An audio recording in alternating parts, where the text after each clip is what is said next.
Hey, it's Chuck Dixon back for another episode of Whatcha Watchin, in which I review movies, TV series, things like that show up on streaming and tell you where you can see them. Because people ask me all the time, what you watching? Okay, Netflix, the king of all streaming media, has a bunch of offerings I like and a whole bunch of offerings I don't like. But it's TV, right? That's TV. There's stuff you hate. There's stuff you love. Here's a few things I really, really like that are either Netflix productions or available on Netflix currently. And as I said in my last video, if you're watching this video 5-6 years from now, I can't guarantee they're still there. But let's start with Kingdom. It's a K-drama. It's a K-horror drama. It's a zombie story. Chuck, zombies? Really? Zombies? Yeah, I know a lot of people out there have zombie fatigue, but I like a good zombie story. I don't like a bad one, but I like a good one. And this is a good one. It's a period drama set like, I'm going to guess, the 1600s in Korea. And it's dynamite. I mean, there's lots of action. There's a terrific ensemble cast of characters. There's plenty of suspense.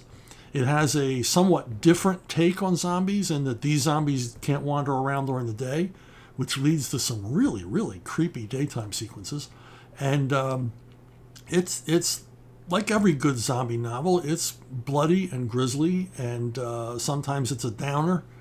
But it's just got such an epic scale. It's got such an appealing cast, and they deal with a lot of court intrigue, and I also like the fact that it's sort of a war movie approach to a zombie epic, where it's the response to the zombies is highly militarized, and I really dig that. So it's worth checking out. It's 2 series and a follow-up TV movie that are definitely worth your time. Myself, I started watching this and ended up staying up till 5 a.m. to finish it, because it's definitely a binge show. So don't start until you got some time and some snacks handy. Call My Agent. I think this might be my favorite Netflix-produced series. It's set in France. It's about a talent agency in Paris. And you got 4 principal characters, and then you've got a larger supporting ensemble cast. It's part farce, it's part drama, it's part satire, and the episodes move very quickly, and there's a lot going on. There's a lot of moving parts, and it's funny and often touching, and I really enjoy it. I've watched some of the episodes several times. And one of the coolest things about it is this talent agency represents French movie stars, and actual French movie stars show up to play themselves and have a ball doing it. I mean, they look like they're having a lot of fun tweaking their own images.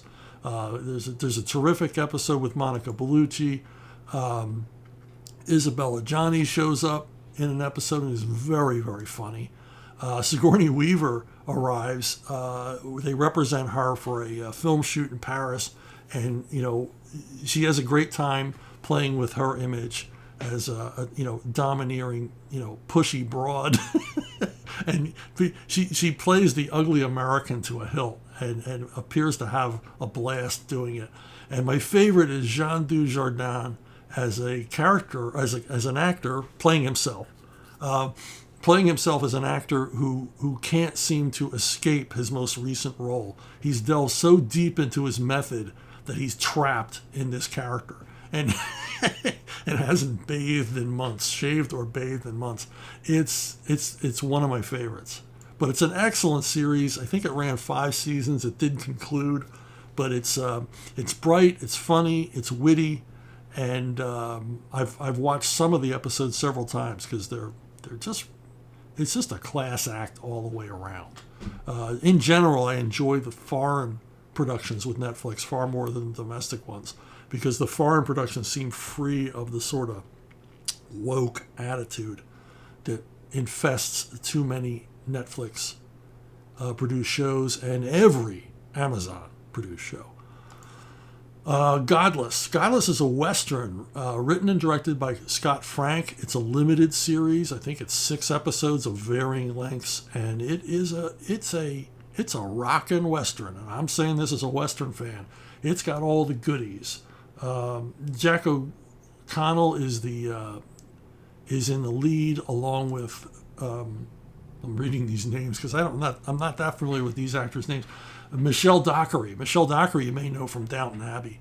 she played Lady Mary, and it's a revenge Western where it's the bad guys looking for revenge, and you got this gang of outlaws. They're just the seediest, creepiest, smelliest, nastiest gang of outlaws you could ever imagine, and they're eventually gonna make it to this town that's populated mostly only by women. All the men in the town died in a mining accident, and the whole miniseries focus is on basically bringing the bad guys to this town for a huge violent confrontation. The bad guys are led by Jeff Daniels in a rare turn as a bad guy, and man, he obviously he dug playing a bad guy. He really gets into it. He's vile. He's nasty. He's driven. He's crazy. And you can't wait for that final shootout to see him get plugged through the heart. And we find out that Lady Mary knows how to rock a Henry. She's very convincing as basically a tough-minded prairie woman living on her own. And it's, and a terrific foil for Jeff Daniels.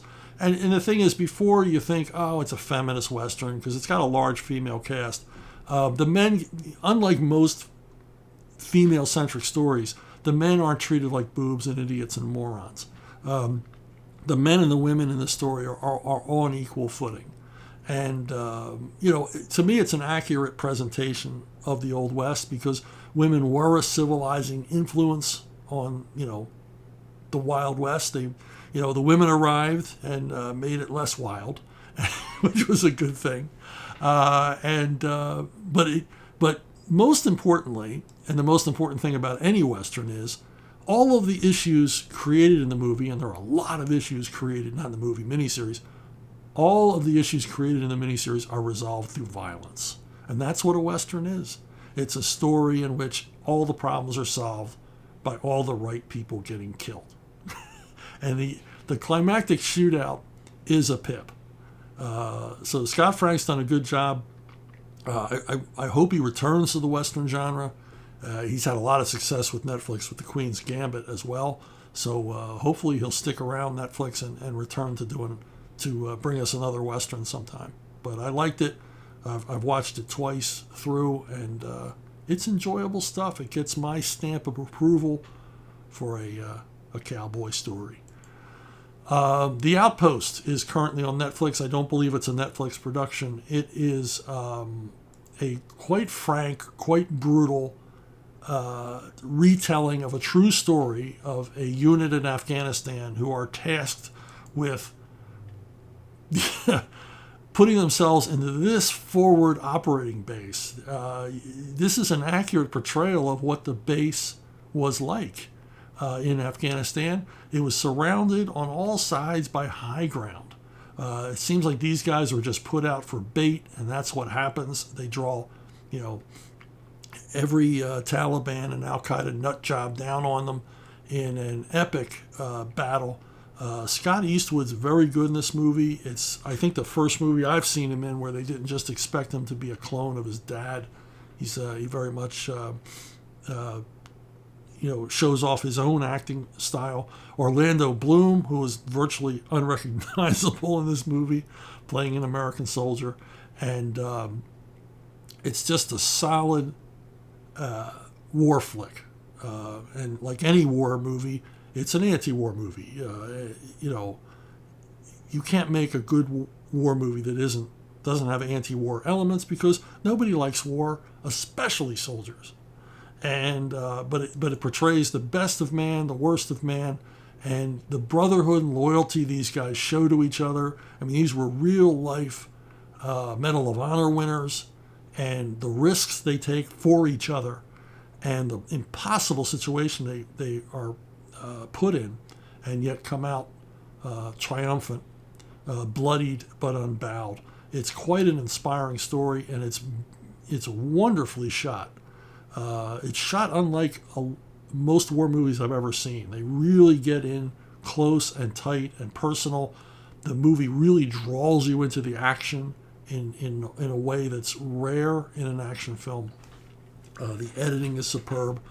I don't know where they shot it. They probably shot it somewhere here in the United States, but it sure looks like the Hindu Kush, and it's got a big body count. If you like seeing the Taliban, who apparently are our new friends, if you like seeing a lot of Taliban guys get dropped, a bunch of baby rapers get shot through the head and get double tapped in the chest, then this is the movie for you. So check it out. It's an excellent flick. Hey, if you have any comments, questions, suggestions for other things you'd like to hear me review, I mean, maybe there's a favorite movie or TV show you'd like to hear my opinion on. If I've seen it, I'll certainly give it. Contact me at brunobookstore@gmail.com. It's the best way to reach me, brunobookstore@gmail.com. I'm repeating that for those of you who only listen to these shows. And if I might, could I ask you to go over to archaven.com and check out ArcTunes.